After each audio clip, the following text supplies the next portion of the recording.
नमस्कार, हर हर महादेव। हम पढ़ रहे हैं स्वामी अड़गड़ानंद जी का यथार्थ गीता। और आज हमारा यथार्थ गीता में ये 5वां अध्याय का हम आज से प्रारंभ करेंगे। इसके पहले हमारा चौथा अध्याय यथार्थ गीता का पूरा हो चुका है। तो आज हमारा यथार्थ गीता में पहला अध्याय है। तो 5वें का पहला दिन है यथार्थ गीता में। तो चलिए हम अपने पाठ को आरंभ करते हैं। ओम श्री परमात्मने नमः। अध्याय 3 में अर्जुन ने प्रश्न रखा कि भगवान, जब ज्ञान योग आपको श्रेष्ठ मान्य है तो आप मुझे भयंकर कर्मों में क्यों लगाते हैं। अर्जुन को निष्काम कर्म योग की अपेक्षा ज्ञान योग कुछ सरल प्रतीत हुआ लगता है, क्योंकि ज्ञान योग में हारने पर देवत्व और विजय में महामहिम स्थिति, दोनों ही दशाओं में लाभ ही लाभ प्रतीत हुआ। अब तक अर्जुन ने भली प्रकार समझ लिया है कि दोनों ही मार्गों में कर्म तो करना ही पड़ेगा। योगेश्वर उसे संशय रहित होकर तत्वदर्शी महापुरुष की शरण लेने के लिए भी प्रेरित करते हैं, क्योंकि समझने के लिए वही एक स्थान है। अतः दोनों मार्गों में से एक चुनने से पूर्व अर्जुन ने भगवान से कुछ निवेदन किया। तो अर्जुन ने कहा, हे श्री कृष्ण, आप कभी संन्यास माध्यम से किए जाने वाले कर्म की और कभी निष्काम दृष्टि से किए जाने वाले कर्म की प्रशंसा करते हैं। इन दोनों में से एक जो भली प्रकार आपका निश्चय किया हुआ हो, जो परम कल्याणकारी हो, उसे मेरे लिए कहिए। कहीं जाने के लिए आपको 2 मार्ग बताए जाए तो आप सुविधाजनक मार्ग अवश्य पूछेंगे। यदि नहीं पूछते तो आप जाने वाले नहीं हैं। इस पर योगेश्वर श्री कृष्ण ने कहा, भगवान ने कहा, अर्जुन, संन्यास माध्यम से किया जाने वाला कर्म अर्थात ज्ञान मार्ग से किया जाने वाला कर्म और कर्म योग निष्काम भावना से किया जाने वाला कर्म, ये दोनों ही परम श्रेय को दिलाने वाले हैं। परंतु इन दोनों मार्गों में संन्यास अथवा ज्ञान दृष्टि से किए जाने वाले कर्म की अपेक्षा निष्काम कर्मयोग श्रेष्ठ है। प्रश्न स्वाभाविक है कि श्रेष्ठ क्यों है। महाबाहु अर्जुन, जो न किसी से द्वेष करता है न किसी की आकांक्षा करता है, वह सदैव सन्यासी ही समझने योग्य है, चाहे वह ज्ञान मार्ग से या निष्काम कर्म मार्ग से ही क्यों न हो।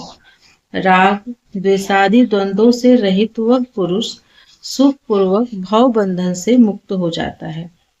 निष्काम कर्मयोग तथा ज्ञान योग, इन दोनों को वही अलग अलग बताते हैं जिनकी समझ इस पथ में अभी बहुत हल्की है, न कि पूर्ण ज्ञाता पंडित लोग, क्योंकि दोनों में से एक में भी अच्छी प्रकार स्थित हुआ पुरुष दोनों के फल स्वरूप परमात्मा को प्राप्त होता है।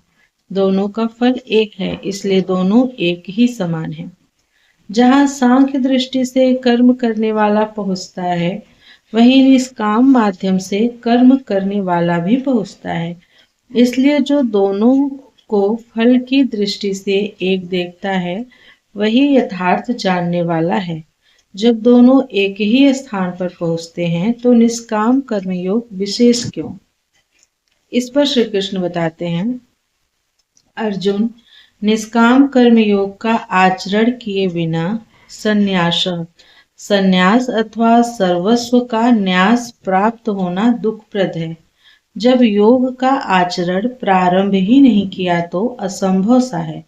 इसलिए भगवत स्वरूप का मनन करने वाला मुनि, जिसकी मन सहित इंद्रियां मौन है, निष्काम कर्मयोग का आचरण करके पर ब्रह्म परमात्मा को शीघ्र ही प्राप्त हो जाता है। स्पष्ट है कि ज्ञान योग में निष्काम कर्मयोग का ही आचरण करना पड़ेगा, क्योंकि क्रिया दोनों में एक ही है। वही यज्ञ की क्रिया जिसका शुद्ध अर्थ है आराधना। दोनों मार्गों में अंतर केवल कर्ता के दृष्टिकोण का है। एक अपनी शक्ति को समझकर हानि लाभ देखते हुए इसी कर्म में प्रवृत्त होता है, और दूसरा निष्काम कर्मयोगी इष्ट पर निर्भर होकर इसी क्रिया में प्रवृत्त होता है। उदाहरण के लिए एक प्राइवेट पढ़ता है तो दूसरा नॉमिनेट। दोनों का पाठ्यक्रम एक ही है, परीक्षा एक है, परीक्षक निरीक्षक दोनों में एक ही है। ठीक इसी प्रकार दोनों के सद्गुरु तत्वदर्शी हैं और डिग्री एक ही है, केवल दोनों के पढ़ने का दृष्टिकोण भिन्न है। हाँ, संस्थागत छात्र को सुविधाएं अधिक रहती हैं। पीछे श्री कृष्ण ने कहा कि काम और क्रोध दुर्जय शत्रु है। अर्जुन, इन्हें तू मार। अर्जुन को लगा कि यह तो बड़ा कठिन है, किंतु श्री कृष्ण ने कहा नहीं, शरीर से परे इंद्रियां हैं, इंद्रियों से परे मन है, मन से परे बुद्धि है, बुद्धि से परे तुम्हारा स्वरूप है, तुम वहां से प्रेरित हो। इस प्रकार अपनी हस्ती समझकर, अपनी शक्ति को सामने रखकर स्वावलंबी होकर कर्म में प्रवृत्त होना ज्ञान योग है।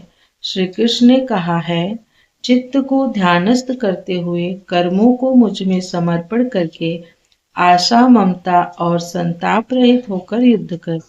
समर्पण के साथ इष्ट पर निर्भर होकर उसी कर्म में प्रवृत्त होना निष्काम कर्मयोग है। दोनों की क्रिया एक है और परिणाम भी एक है। इसी पर बल देकर योगेश्वर श्री कृष्ण यहाँ कहते हैं कि योग का आचरण किए बिना संन्यास अर्थात शुभाशुभ कर्मों के अंत की स्थिति का प्राप्त होना असंभव है।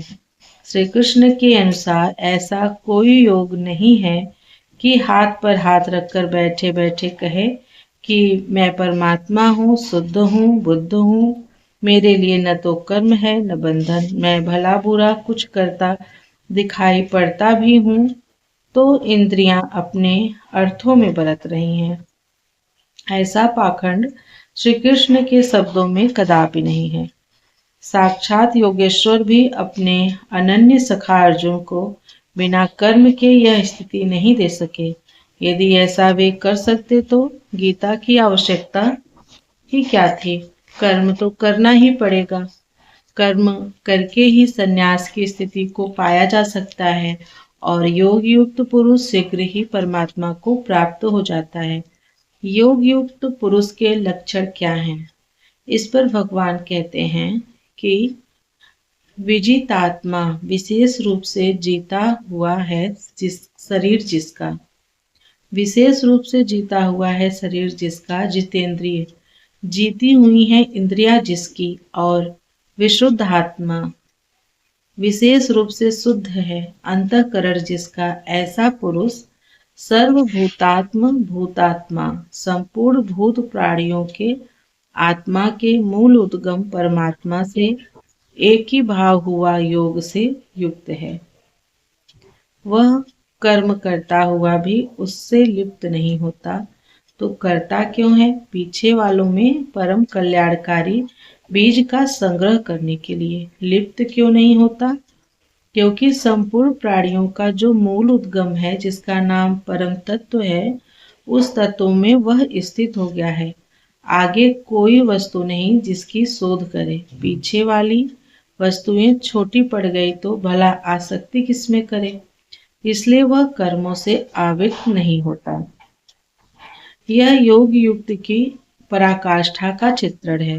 पुनः योग युक्त पुरुष की रहनी स्पष्ट करते हैं कि वह करते हुए भी उससे लिप्त क्यों नहीं होता। तत्वदर्शी अर्थात परम तत्व परमात्मा को साक्षात्कार सहित जानने वाले योग युक्त पुरुष की यह मना स्थिति अर्थात अनुभूति है कि मैं किंचित मात्र भी कुछ नहीं करता हूँ। यह उसकी कल्पना नहीं, बल्कि यह स्थिति उसने कर्म करके पाई है। यथा युक्तो मन्येत, अब प्राप्ति के पश्चात वह सब कुछ देखता हुआ, सुनता हुआ, स्पर्श करता, सूंघता, भोजन करता, गमन करता, सोता, श्वास लेता, बोलता, त्याग करता, ग्रहण करता, आंखों को खोलता और मीचता हुआ भी इंद्रियां अपने अर्थों में बरतती हैं, ऐसी धारणा वाला होता है।